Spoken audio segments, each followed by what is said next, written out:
de novas tendências, sobre a visão perspectiva de negócios. A gente ouviu um pouquinho da visão, talvez uma perspectiva de regulação da Maria Eugênia, ouvimos bastantes detalhes e inovações vindo do Courtney. Eu acabei de chegar de alguns eventos no exterior também e sempre converso de negócios, que eu acho que talvez seja um pouquinho de uma área falha dentro do blockchain. Passando pelo básico que a gente já ouviu, o blockchain é um conceito tecnológico de dados registrados com data e hora imutáveis, ligados um ao outro, que passam por algum tipo de aprovação para serem registrados.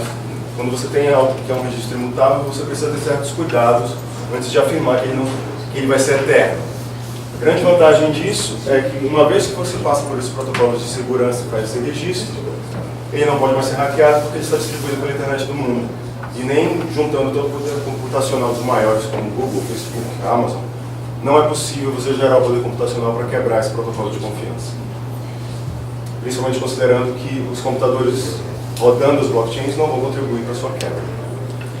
Tem duas vertentes principais, você nem abordou um pouquinho. Blockchains públicas, abertas a qualquer pessoa, a qualquer momento acessar. Blockchains privadas, permissionadas.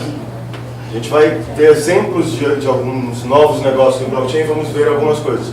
As seis principais blockchains faladas hoje, Bitcoin, Ethereum, EOS, Cardano, Nano, NEM, são todas blockchains abertas, públicas, que qualquer desenvolvedor pode criar uma nova solução. Essas soluções são conhecidas como dApps, ou seja, os apps que a gente já ouviu falar na entrada de celulares, são a nova versão dos softwares, agora vão virar dApps, que são Digital Applications. Dentro dessa economia, a gente vê a noção de que tudo se transforma num token. A gente ouve muito token, cripto. Cripto é o apelido bonito dos valores criptografados. Podem ser valores mobiliários, assets, securities, ou podem ser utilitários, que carregam normalmente informações, não necessariamente um valor. E não acrescentam o valor, eles fazem trocas de serviços ou trocas de acesso, ou permitem acesso. Esses conceitos a gente vai permear ao longo de diversos exemplos mais para frente, e eu imagino que a minha intenção é, na verdade, construir dúvidas nas cabeças e ouvir perguntas mais para frente, que eu acho que esse é o momento onde a gente pode construir. São sempre muitas informações relacionadas à blockchain ou token economy, muito difíceis de enxergar quando você para pensar como eu transformo isso num modelo de negócios, se é um universo em constante mudança, sem uma regulação pronta em lugar nenhum do mundo. E aí a gente muda isso um pouquinho porque já temos algumas regulações prontas em alguns lugares do mundo.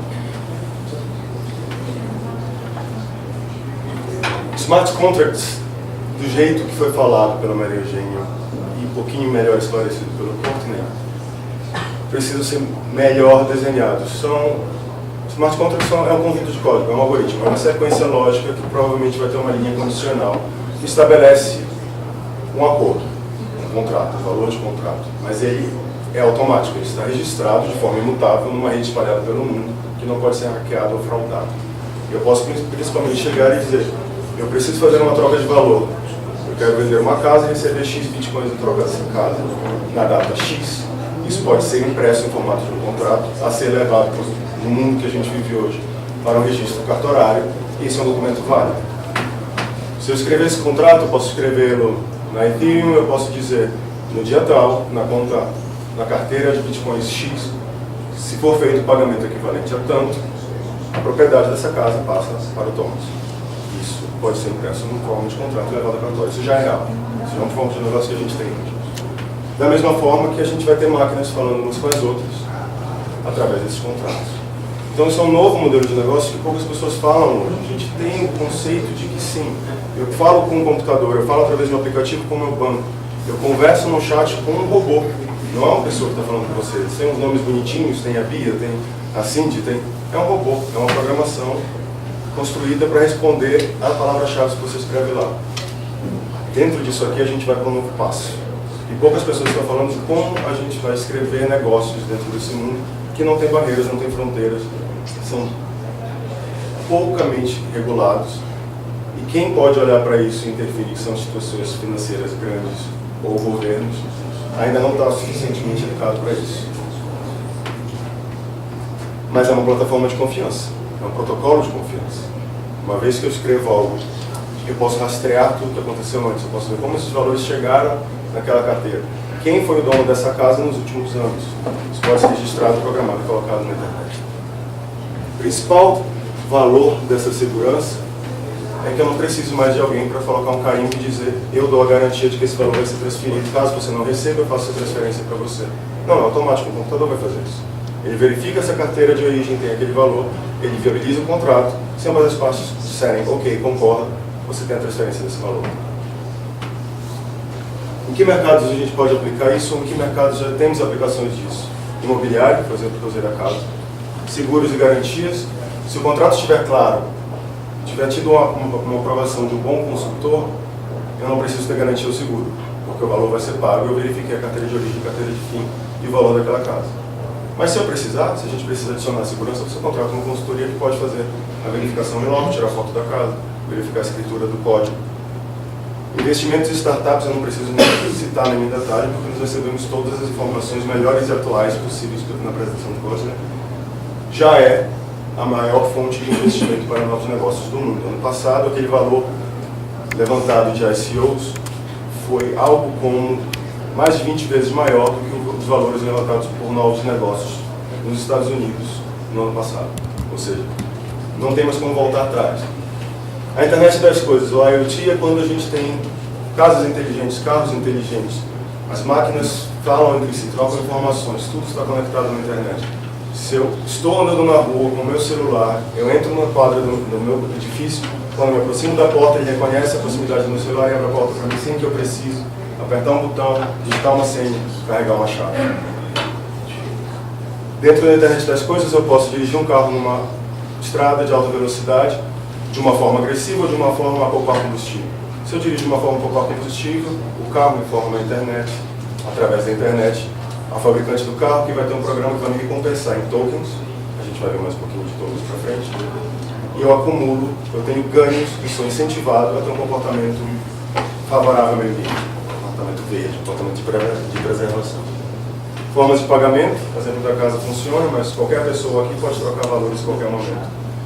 E aqui fica uma observação para a gente abordar um pouquinho na frente, que existe uma questão de segurança aqui, que muita gente não olha, muita gente transfere valores antes de ter certeza de para quem está transferindo e cai em golpes, esquemas. A gente ouve esquemas disso todo dia.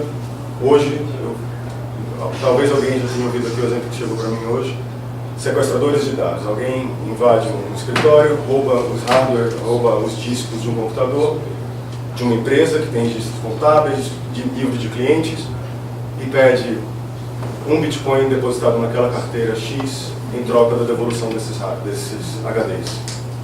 Como é que você faz? Se você tiver sorte de tiver um backup, legal, mas esse ladrão vai ter acesso à sua informação privilegiada. Você vai pagar um Bitcoin? Como é que você vai rastrear esse Bitcoin? Como é que você pede para a polícia fazer a investigação disso? Existe um compliance por trás disso, a gente tem bastante cuidado com esse tipo de coisa, mas é um assunto um pouquinho mais profundo. Só deixo um pedido de atenção, nunca faça uma transferência de um pagamento que não tem volta, sem ter certeza de para quem ou por que vocês estão fazendo essa transferência de valor. O mundo do direito muda profundamente, mas provavelmente é uma das áreas que vai dar o primeiro passo e que vai ser extremamente influente para esse mercado. Porque a gente fala de lugares precisando de regulação. Alguns países como Bermudas, Barbados, Malta, Gibraltar, Austrália, Canadá, eles já estão fazendo suas transferências de negócios para essa plataforma. Para que você possa ter um negócio físico, real, você precisa que ele esteja regulado, você precisa que a abertura de pessoa jurídica esteja registrada de acordo com aquilo. Na ilha de Bermudas existe um grande capital de seguros, as seguradoras estão lá e elas pagam uma conta muito alta porque elas seguram a maioria das coisas que nos Estados Unidos ninguém se importa. Eles estão jogando quase tudo isso no blockchain, com o apoio do governo, o Ministério de Relações Internacionais e de Economia. Eles rapidamente adaptaram a legislação local para receber empresas de blockchain. Então nós temos diversos cadastros de empresas novas de blockchain para isso, já com a lei adaptada. Você não precisa mudar a lei, você precisa dizer como essa lei se aplica numa nova plataforma. Distribuição de renda e filantropia provavelmente é um dos primeiros passos, muito comum de ver em apresentações de YouTube, dos primeiros evangelistas de Bitcoin. Como fazer dinheiro chegar na África para a pessoa que mora no meio de uma tribo, distante da cidade grande, ela não tem acesso à conta bancária, cartão de crédito, conta de celular, mas ela pode comprar um celular antigo que acessa uma internet 2G e que pode ter um QR Code como a carteira de bitcoins ou qualquer outra cripto. Então existem vários projetos hoje em dia que mostram vídeos, levam pessoas lá para mostrar que são verídicos, para mostrar que o projeto é real e sério, mas dizem, tudo que você depositar aqui ou toda moeda que você comprar em qualquer exchange vai refletir um valor diretamente repassado para alguém abaixo da linha da miséria na África. Esses são alguns exemplos diretos de 3 pontos que eu escolhi abordar aqui, que eu acho que são mais fáceis da gente entender e trazer para a nossa realidade diária. Esses 5 listados como imobiliários, a gente se refere da seguinte forma. A BI e a CryptoBNB são similares ao Airbnb, rodam em blockchain, você não tem nenhum intermediário, o proprietário que vai fazer o aluguel não precisa participar. Ele diz quais são os termos que ele quer, quais são as exigências a serem respeitadas, valor, data de entrada, data de saída, você tem uma trava eletrônica na porta, essa trava eletrônica tem uma senha que vai funcionar para você durante a sua estadia. Caso você ultrapasse o tempo de estadia, essa trava vai ficar fechada, você vai precisar pedir ajuda a alguém que vai lhe cobrar uma multa por não ter cumprido o seu contrato, ou tudo isso pode ser feito de modo eletrônico, através de novos contratos, ou extensão de contratos, ou exceções no contrato. O Rentberry e a Prop são imobiliários que rodam em blockchain. Todos os contratos são feitos em blockchain e, se necessário, são levados para a Notary Office nos Estados Unidos, a versão de cartórios que a gente tem aqui. Os ACOs, ou seja, o levantamento de fundos para o início de todos esses projetos estão listados aqui para a gente entender que hoje a gente levanta 15 milhões de dólares, 27 milhões de dólares, dependendo do tamanho do projeto. Um projeto menor pode levantar 1,5, rápido, 30 dias, 60 dias, 90 dias, sem precisar organizar exaustivas rodadas de investidores, sem precisar escrever garantias, contratos ou repassar parte das suas ações de uma empresa que não é pública ainda, que não tem uma divisão de ações clara.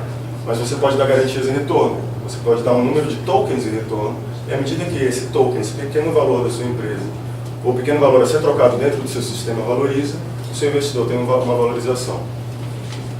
Essa visão traz 2 pontos de dúvida. O comportamento de investidores tubarões, que podem chegar com um aporte muito grande, elevar ou reduzir o seu valor de mercado da noite para o dia. A transferência desses valores e o valor do token, o projeto é real? Como é que eu, do Brasil, faço um investimento num projeto na Estônia? Como é que eu tenho segurança que esse projeto é real, que a equipe realmente está lá, que a empresa e as fotos e vídeos não são terceirizados ou comprados de alguém? Isso entra no que a gente chama de KYC, Know Your Customer, Know Your Coin, conheça o seu cliente, conheça o seu projeto. Como visão de exchange, a gente vai ver um pouquinho mais do funcionamento das exchanges mais à frente, mas nós somos uma plataforma que é um portal de entrada para qualquer pessoa acessar qualquer projeto, qualquer token, trocar, receber e enviar em qualquer lugar do mundo. Nós esperamos com muito otimismo, muita vontade de ter novos projetos no Brasil e poder trazer investimentos do exterior para projetos brasileiros. É por isso que nós precisamos de melhor entendimento do que é a blockchain e qual é a capacidade disso. Existem falhas, existem crimes. Como qualquer lugar, qualquer cidade, qualquer estrutura, você vai ter pessoas usando aquela tecnologia, aquela moeda, aquele valor, aquele papel moeda, para o mal ou para o bem. É o foco que você dá, é a preparação que você tem, é com quem você faz parcerias que podem dizer para você, eu não investiria nesse projeto. Contrate um consultor que tem nome de mercado, que tem anos de conhecimento para fazer veto ou aprovação de uma moeda antes de você fazer uma listagem. Esses são alguns exemplos de garantia, Escrow, MyBits, MarketPay e o Ethereum, que na verdade eles, enquanto a tecnologia, enquanto esse comportamento não está adotado massivamente, é necessário que você faça uma comunicação de transição. Grandes valores hoje não são trocados sem algum contrato de garantia vinculados a eles. Esses são contratos de garantia que existem na blockchain, em alguma plataforma de blockchain, diretamente vinculados a qualquer outra atuação feita, seja por imobiliária, seja por troca de valores. Dentro da internet das coisas, o maior exemplo é o IOTA, um token criado, uma blockchain funciona diferente. Então a gente viu como funciona a Bitcoin, trabalha com prova de trabalho. Você tem mineração, prova de trabalho, gasto energético alto para criação de valor, muito poder computacional. Você tem a Ethereum que está fazendo a transição de prova de trabalho para prova de sequência, que isso gasta muito menos poder computacional. Uma nova transação tem que ser aprovada dentro da sequência que ela diz ter, mas ela não precisa aprovar a cadeia inteira. O IOTA traz o Tangle, que são cada transação aprova 2 transações para entrar na blockchain deles. Ou seja, gasto energético quase zero. Você tem dupla aprovação, dificilmente você vai ter fraude, porque é aleatório esse sistema, você não tem como escolher qual transação que você vai aprovar, e você precisa de 2 aprovações para entrar. Então você entra, aprova 2 pendentes e fica pendente esperando 2 aprovações. Isso é rápido, isso é tranquilo, isso faz com que qualquer máquina, qualquer token que precise ser trocado pela internet do seu carro, para o fabricante, do poste de iluminação elétrica da rua para a rede elétrica da cidade, do meu ID digital vinculado à minha carteira de miotas, que é o token dele. Quando eu entro num cinema, quando eu ativo algum maquinário que vai se comunicar comigo através da troca de tokens, identificar quem eu sou, por que eu estou pagando aquele valor, qual tipo de serviço que eu quero usar, qual informação eu carrego. O Community Solar é exatamente isso.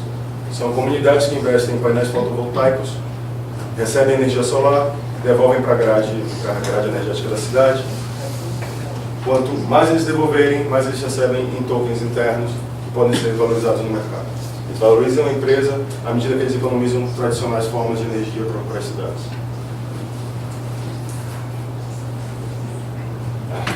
A gente perdeu um pouquinho de formatação aqui. Alguns dados rápidos de exchanges, esses dados são de hoje, tá? Então, o CoinMarketCap, que é a principal fonte, lista hoje 1.900 tokens ou moedas. Tokens geralmente é usado para utilitários, é quando você tem uma troca de informação, mas vincular, não necessariamente uma troca de valor. Moedas são mais usados para trocas de valores porque eles podem acumular valor ao longo do tempo, eles podem se valorizar ao longo do tempo. Nós temos, em média, 2.000 tokens no mundo hoje, para quase 15.000 exchanges. Nós temos diversas exchanges que fazem a troca só do par. Moeda local, dólar, real, uma coisa assim, bitcoins. Nós temos exchanges que rodam dentro da rede Ethereum, que existem unicamente para suportar negócios desenvolvidos nessa plataforma, e o mesmo modelo se replica para todas as outras plataformas de blockchain que existem. Esses números são exagerados. No mundo que a gente vive hoje, para a quantidade de pessoas que entendem de blockchain, que desenvolvem negócios reais, esses números não fazem sentido. O que esses números dizem para mim são: eu tenho diversos negócios parecidos criados em lugares diferentes do mundo que não se comunicam, que não conseguem se achar. Então a gente tem um modelo de desenvolvimento e criação tecnológica fantástico. Para quem conhece o GitHub, é uma plataforma de desenvolvimento que você tem desenvolvedores de diversos países trocando código, acrescentando, resolvendo problemas juntos. Mas nós temos negócios que não conversam. A ideia de franquia, a ideia de cooperação, a ideia de parceria entre países, entre projetos, às vezes entre estados ou cidades, não está funcionando muito bem. E isso talvez seja falta de conhecimento do mercado ou falta de participação de pessoas que vêm com um olhar de negócio. 50% desse mercado é predominantemente bitcoins. Bitcoin, como já mostrado, tem o seu valor, tem o seu lugar no mundo conquistado. Ele não é tão usado como moeda como ele é usado como depósito de valor. A maioria das pessoas não confia mais no Tesouro Nacional dos seus países. A maioria das pessoas não entende ou não confia mais no movimento de bolsa de valores. As pessoas querem um novo depósito de valor. Esse depósito de valor um dia foi terreno, um dia foi casa. Mas hoje você vai comprar um terreno ou uma casa, você vai achar que esse valor vai cair 5 vezes nos próximos anos, porque quase todas as grandes cidades do mundo têm bolhas imobiliárias. A Bolsa de Valores dos Estados Unidos, as 2 bolsas de valores de Nova York, têm somados mais de 25 trilhões de dólares no ano passado de movimento. Esse mercado hoje está gerando em torno de 230 bilhões de dólares. A gente não é nem 1%. A gente é um número muito pequeno, perto do capital do mundo. E é dito que 60% desse capital nas bolsas de valores é de empréstimo, ou seja, não é nem dinheiro real. Um pouquinho de histórico, em 2010 a gente tem as primeiras exchanges brasileiras, fazendo principalmente par com Bitcoin, uma forma do Brasil, dos brasileiros poderem entrar nesse universo de cripto, você de alguma forma, sem precisar viajar ou achar algum contrato não tão claro na internet, trocar o seu valor, seja ele R$20, R$100, R$2.000 ou mais, por alguma quantidade de Bitcoins.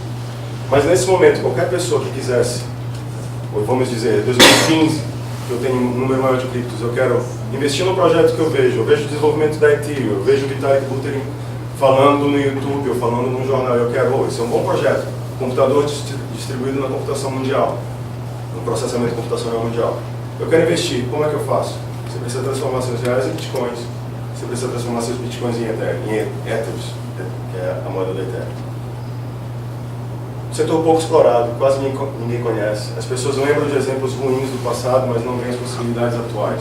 Não veem que ninguém mais fala de crowdfunding ou Kickstarter, que são as duas principais plataformas de levantamento de financiamento de fundos para novos negócios.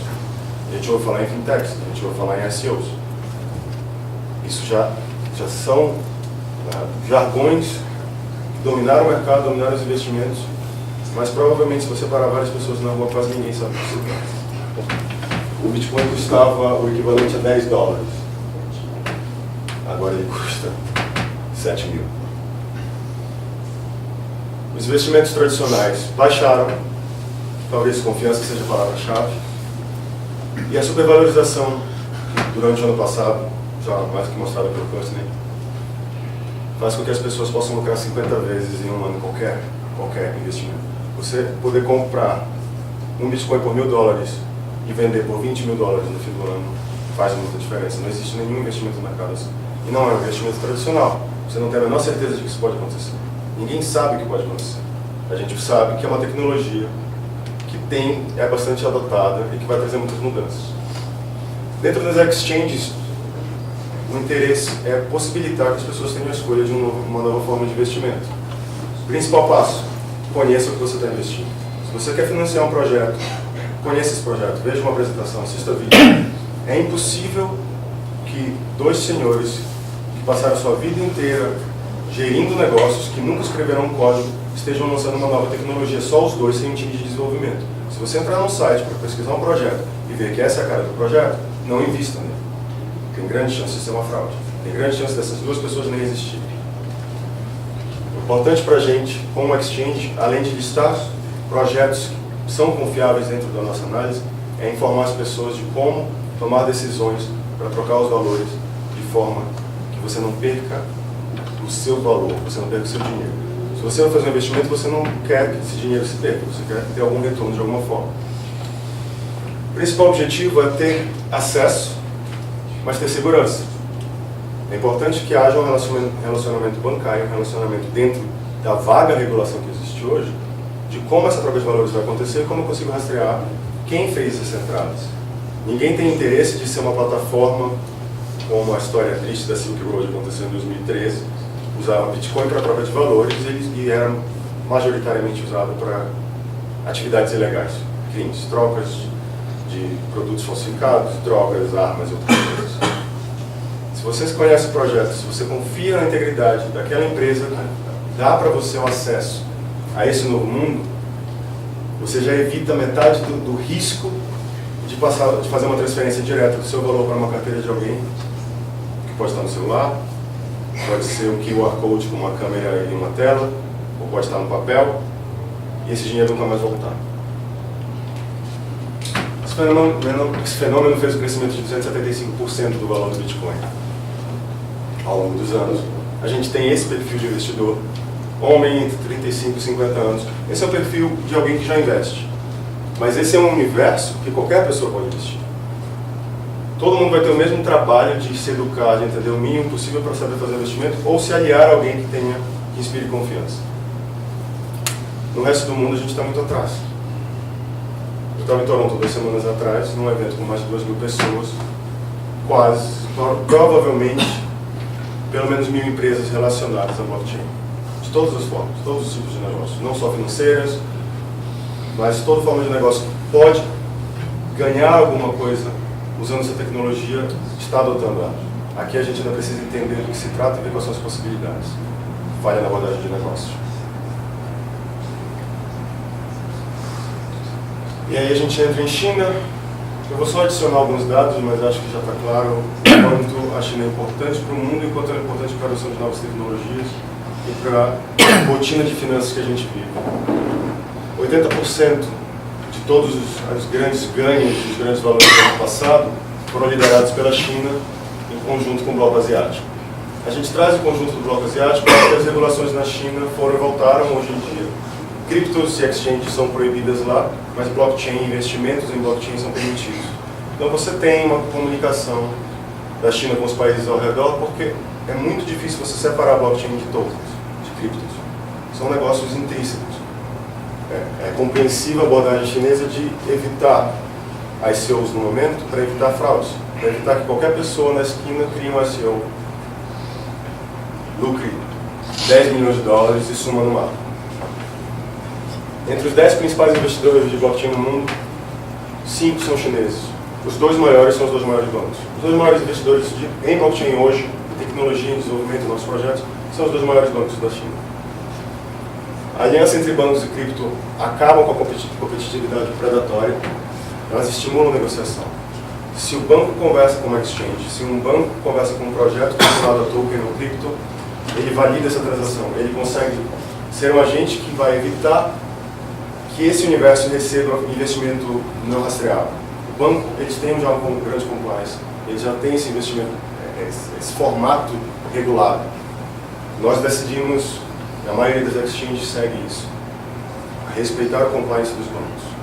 Se a gente fizer isso, vai ser possível rastrear quem está movendo esse dinheiro. Em caso de alguma exceção, é possível auxiliar na investigação, mas muito antes disso é possível evitar que fontes de valor venham para o sistema de forma ilícita ou não rastreada. A popularidade dessas moedas é tão grande que programas não muito usados antes, como o Telegram, que fez um dos grandes ICOs, e o WeChat, que era restrito a comunidades chinesas, hoje são usados mundialmente. Você tem trocas de conversas de modo global em programas que eram usados exclusivamente na China antes. Esse é um aumento gigante. Para a gente ter uma noção dos valores de investimentos chineses, no Brasil a gente tem altos valores de 2015 e 2016, que é a entrada de grandes empresas chinesas no setor de eletricidade. E a gente vê um investimento mais módico de 1,3 bilhões nesse ano, porque a troca de valores ela se torna mais internacional. A gente não precisa mais ter essa entrada declarada de valores em empresas, uma vez que os negócios e investimentos são tecnológicos e estão espalhados em diversos lugares do mundo.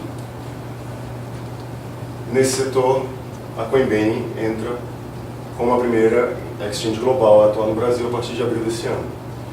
Isso muda muita coisa, mais exchanges globais virão.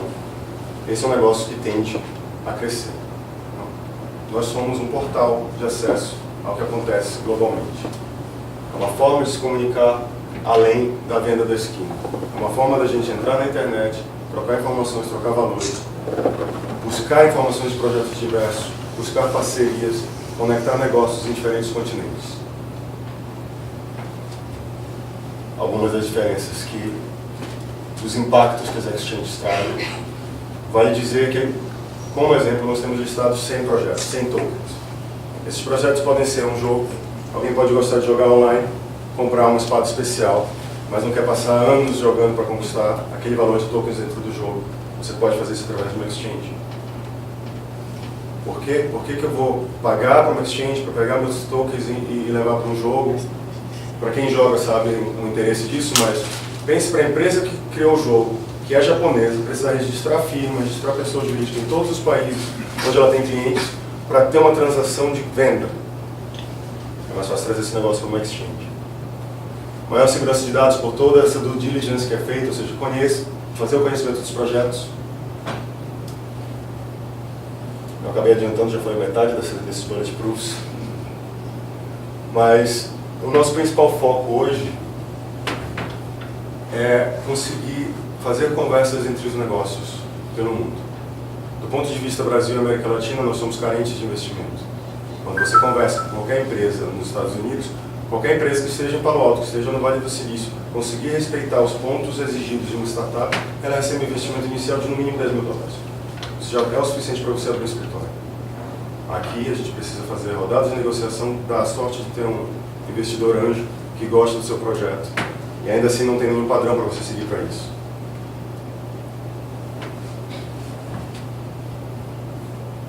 Não tendo mais essas fronteiras e vinculando esses negócios num sistema que já é confiável, a gente deixa de ter os intermediários dos intermediários dos intermediários. A gente deixa de ter contratos. A gente escreve um smart contract a gente faz um aperto de mãos virtual, que faz com que 2 projetos, um russo, um canadense, um brasileiro, se suportem em termos de financiamento e desenvolvimento e realizem um negócio final. Esse é um dos principais exemplos que particularmente eu tenho ouvido falar demais. Tem um projeto que chama Versus, que ele está fazendo em realidade aumentada, óculos de realidade virtual. Cada parede vai ser uma tela. Você não vai mais precisar da tela do seu celular, você não vai mais precisar da tela do seu computador, você não vai mais precisar de um caixa eletrônico, você vai fazer tudo online no seu óculos. Isso envolve que as máquinas aprendam umas com as outras, esse é o conceito de Deep Learning. As cidades estejam prontas para fazer a comunicação entre essas máquinas, entre esses devices, entre o seu carro, o portão da sua garagem, o elevador do seu prédio, a segurança, a vigilância eletrônica. Isso tudo é a internet das coisas. E eles precisam trocar essas informações, esses valores. Isso é Token Economy.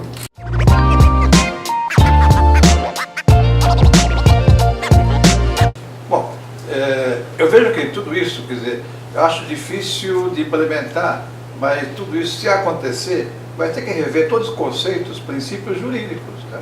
Primeira coisa, porque tudo aquilo que hoje vigora, nada será aplicado nesse novo mundo de tecnologia, tá? Então, e do ponto de vista mais sociológico, isso vai gerar um grupo, seja de pessoas, de empresas, altamente avançado do ponto de vista tecnológico, mas vai ter uma parcela muito grande de pessoas, de grupo de pessoas totalmente, quer dizer, dissociadas com esse avanço tecnológico. Então, vai gerar um problema social enorme, sabe? Então, eu não sei, de um lado você consegue desenvolver muito, mas o grosso continua ainda da base deixada, entende? Então, eu não sei, acho que nós temos que achar um caminho, um meio termo, que faça a sociedade como um todo. Tá? Então, novamente, estamos numa casa chinesa. A única sociedade que achou a resposta para isso foram as chinesas e as israelitas. Os israelenses têm um troço chamado kibbutz, que é basicamente o esquema de kibbutz. Não é o blockchain que vai fazer isso. Quem vai fazer essa aniquilação do emprego é uma coisa chamada inteligência artificial. Eu estou em tecnologia há 34 anos. A primeira coisa que eu fiz na vida foi o sistema de folha de pagamento. E com 16 anos eu acabei com 20 empregos. Isso para mim foi traumático. Eu sou uma pessoa muito humanitária, assim, ó, por minha causa 20 pessoas foram demitidas. Era uma pessoa que ficava lá em calculadora calculando a folha de pagamento. Por uma causa, o meu chefe na época, que era o dono da empresa de dono, falou, cara, todo mundo sai daqui, vai todo mundo ser vendedor, vai ganhar mais, vai ser mais feliz, sai do escritório, e as pessoas não foram demitidas, foram realocadas. Essas ondas de alocação e realocação são feitas ao longo da história durante várias coisas. Só que nunca foi tão rápido, tão intenso, tão global e tão profundo. Então, hoje, assim, quando você fala o que está acontecendo no Brasil, eu demito um cara formado, que fala 2 línguas, que fez mestrado profissional da GV, contrato um cara que saiu da GV nos 24 anos, pago R$6.000, porque ele mora com os pais, os híbridos moram com os pais, e acabou. E por quê? Porque as empresas, como organização, elas não fazem mais coisas. Aqui no Brasil, principalmente, elas são nodos políticos. Você está lá porque você é amigo do cara, e quem faz a coisa é SAP. No dia que o pessoal descobrir que não precisa das pessoas, nós temos um abismo que não é tecnológico, ele é econômico. E esse abismo econômico em termos mundiais, a gente já vê que o capitalismo é um sistema de concentração. Se o Google fizer a máquina de inteligência artificial definitiva, controlar cidades inteligentes, carros inteligentes, comunicações inteligentes, acabou. Você não vai ter outra empresa, só vai ter o Google. Ou a Amazon, por aí vai. Pergunto, para que isso? Está na natureza humana. Não, peraí. Eu acho que para você desenvolver, respeite ritmo de que o ser humano possa absorver. Se você não respeitar esse ritmo natural da coisa, pode haver um problema maior. Isso que eu estou tentando dizer. Tá? Agora, tem um filmezinho muito bom para traduzir, chama Elysium. Tem até um baiano trabalhando nele. Mas deixa eu voltar um pouquinho nessa criptomoeda. Tem um lançador que deve ser uma pessoa, aquela mulher muito esperta, quer dizer, é um lançamento primário, receber todo o dinheiro do lançamento. Agora, existe nessas operações subsequentes alguma garantia de que, havendo algum problema de ruptura, aquela pessoa original que lançou primeiro, né, fez o primeiro lançamento, garanta alguma coisa no futuro? Não, 99% daqueles... Então, quer dizer, é um jogo que os compradores subsequentes não teriam garantia nenhuma. Né? Não. Então, por isso que eu acho que não vai haver nunca regulamentação estatal. Vai, e se o senhor lembrar, já que na época o senhor deve ter sido nesse negócio, nós tivemos aqui um rapaz chamado Antônio Fagundes, que vendia avestruz, e vendia bois bodinhos, né? Nem eu. Isso era regulado, controlado, etc. Recentemente, na verdade este ano, eu tive o prazer, porque eu gosto dele, pessoa empreendedora, um rapaz meio careca, que namorava uma modelo muito famosa, que tem um filho com nome nórdico, e etc. E ele queria fazer uma SEO num porto do lado de lá do Atlântico, no Chile, e o caramba quatro, que é o seu Ike. Também regulado, tudo direitinho, de acordo com a lei, e virou pó. Então assim, a natureza humana é a natureza do Thomas Malthus, né? O homem é o lobo do homem. A gente acredita que a gente vai ser melhor que todo mundo, que a gente é mais bonito, enfim, todas essas coisas. Essa ambição humana não tem nada a ver com a economia, não tem nada a ver com a tecnologia. É inerente ao ser humano. Os maiores bancos do mundo se reuniram num sistema que a gente chama de corda, que hoje em dia acho que tem 2 bancos envolvidos, temos o grupo R3 liderando no Brasil. Todo mundo pulou fora quando percebeu que a tecnologia, na verdade, reduz a participação bancária. O maior exemplo de interação com o banco é a cripto chamada Ripple, que ela tem um valor amarrado e ela facilita as transações bancárias sendo colocadas. Santander é líder, é o pioneiro nisso, mas tem vários outros bancos vinculados. Os bancos estão usando, eles só não declaram isso, porque quanto mais popular a tecnologia e mais adotada, mais reduz os serviços que eles taxam a gente para ficar esperando 15 minutos no fim. 15 minutos. Na verdade, tem uma coisa muito simples que eu convivi muito com o pessoal lá na década de 90. Ele falava uma coisa muito engraçada. Ele falava assim: quando vê uma coisa nova, se é bom a gente compra logo. Se é exótico, a gente fica esperando. Se é ruim, a gente mata. Simples assim. Como os bancos não mataram o blockchain, eles estão esperando. É tão simples quanto. Lá em 2015, quando eu comecei a trabalhar com isso, a gente tinha alguns números e são problemas no setor bancário que a gente, por ser brasileiro, a gente não vivencia. Por que tem fintech lá fora? Porque leva 7 dias para você depositar um cheque de uma conta para outra. Aqui você pega o celular, o senhor deu para mim, não é nem D0, é T0, é instantâneo. Lá fora o pessoal acha que a gente está mentindo. Os bancos brasileiros são os únicos bancos do mundo que fecham contabilidade todo dia, e no outro dia, 8 horas da manhã, o nosso Banco Central tem a contabilidade online dentro do Banco Central. Todos os instrumentos do Brasil, além de ser marcados a mercado, ou seja, o Banco Central sabe o preço, estão no Banco Central. E tudo isso é online também. Então, por que não acontece um 2008 aqui no Brasil? Porque o Banco Central tem controle de tudo. Isso não existe em nenhum outro lugar do mundo. Por termos de direito romano, a nossa contabilidade bancária é uma lei, 4.000 páginas, mas é uma lei. Está dito assim: para você transferir dinheiro do fulano para o ciclano, você tira da conta X, bota na conta Z, etc. Essa contabilidade que chama COSIF é online com a senha. E aí, quando você vai lá para fora, você fala assim: cara, quanto custa para abrir uma conta? O banco lá fora te cobra para abrir. Se você não deixar $1.000, ele te cobra toda vez que você deposita e te cobra toda vez que você saca. Então, o banco, depois do Trump, é a segunda coisa mais odiada nos Estados Unidos, mais do que a empresa telefônica. E quando você olha essas coisas lá fora, o pessoal fala assim: cara, dá para eu deixar isso aqui muito mais eficiente. Então, tem uma conta de back-office bancário muito pesada para ser feita em blockchain. Qual é o problema? Lá em 2015, blockchain era Bitcoin, e Bitcoin é a nêmesis do banco.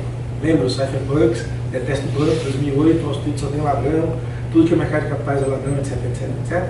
E pela alavancagem de preço de 2017, o pessoal realmente ficou apavorado. O pessoal falou: peraí, esse negócio chegava a $100.000, quebrou o banco, porque eu vou precisar mais. O serviço básico de um banco lá fora é depósito de conta corrente.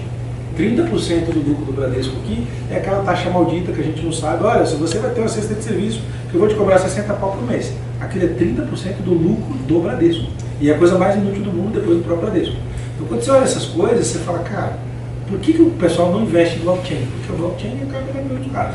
E eles não são muito bons em se reinventar. A outra coisa é que no Brasil nós temos um cartel, ponto. 2 bancos dominam 60% dos recursos, são 2 bancos privados e acabou. E a gente tem um monopólio chamado B3, né, que na dúvida juntou tudo num salário só, e quem trabalha no mercado sabe que você não consegue ter outra bolsa aqui de nenhum outro jeito. Mercado de pagamentos é a mesma coisa. A gente tem um adquirente grande, que é dos 2 maiores bancos, e também acabou a coisa. Neste contexto todo, nós somos muito piores que a China. Bem mais centrados e consolidados. E esse é o motivo pelo qual você não ouve falar blockchain. Em nenhum lugar. Bom, quer fazer só um comentário sobre a questão socioeconômica que tem das criptos. Eu trabalho na PMM também, sou diretora de marketing e desenvolvimento de novos negócios. Uma dos tokens que a gente listou há pouco tempo, por exemplo, só para dar um exemplo prático de transformação social, que pode sim vir por meio de tecnologia, pode ajudar nisso, é uma moeda que é minerada. A mineração, para quem não viu a palestra inicial toda, mas ela é a geração de moedas. Essa moeda que a gente listou, esse exemplo, ela é minerada por celular. Então, a partir do momento que a pessoa tem acesso a um smartphone, ela tem acesso a uma fonte de renda. E, além disso, o projeto em si, ou a renda do projeto para a organização, ela gera energia elétrica e leva para onde não tem energia elétrica. Então, você tem, sim, no meio de tudo isso, uma série de projetos sendo desenvolvidos que usam a tecnologia para causar transformação social. Então, quando a gente entra nesse universo de criptos, quando fala dessas 2.000 moedas, tokens sendo listados, a gente está falando do universo, aquele senhor iceberg ali, ele é o senhor iceberg para qualquer coisa que você imaginar para aplicação na humanidade. Tudo que se imaginar hoje, você consegue ver alguém que está fazendo algum white paper ou que já está no blue paper em alguma coisa, já no meio do desenvolvimento de uma aplicação prática, evoluindo no blockchain para vir para a vida real.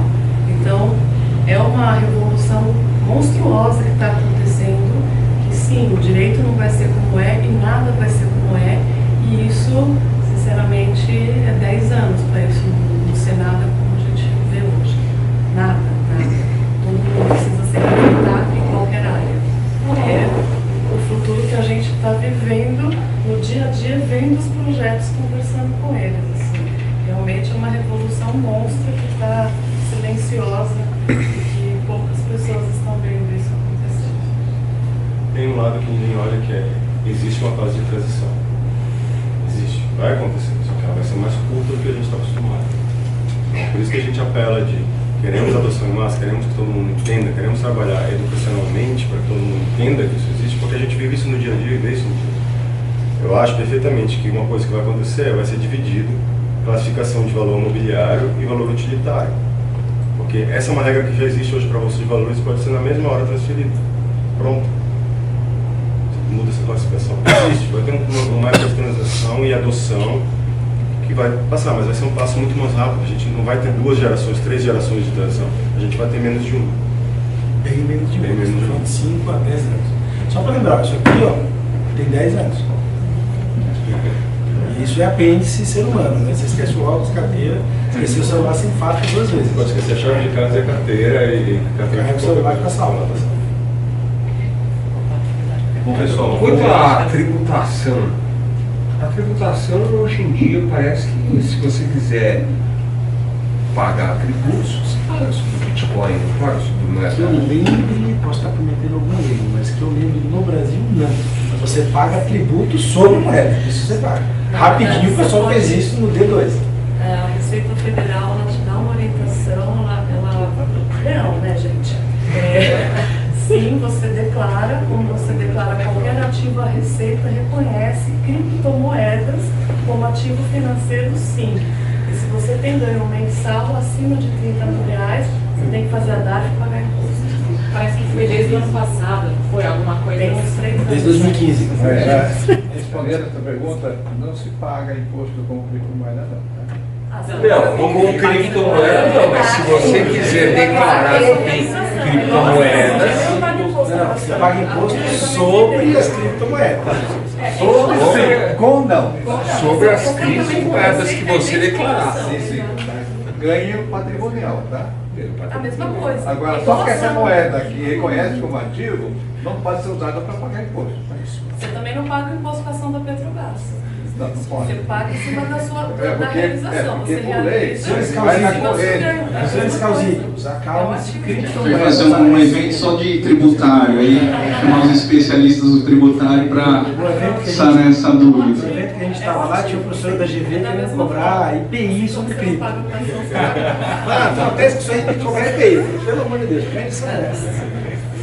Bom, pessoal, pelo avanço do horário, eu queria agradecer também os palestrantes. Aprendemos muito hoje em relação a criptomoedas e, eventualmente, fazer um novo evento sobre isso, sobre as modalidades, sobre outros temas que envolvam essa parte da tecnologia. Então, eu queria agradecer a todos, a presença de todos, e depois disso eu vou entregar o certificado para os palestrantes. Então, parabéns, parabéns.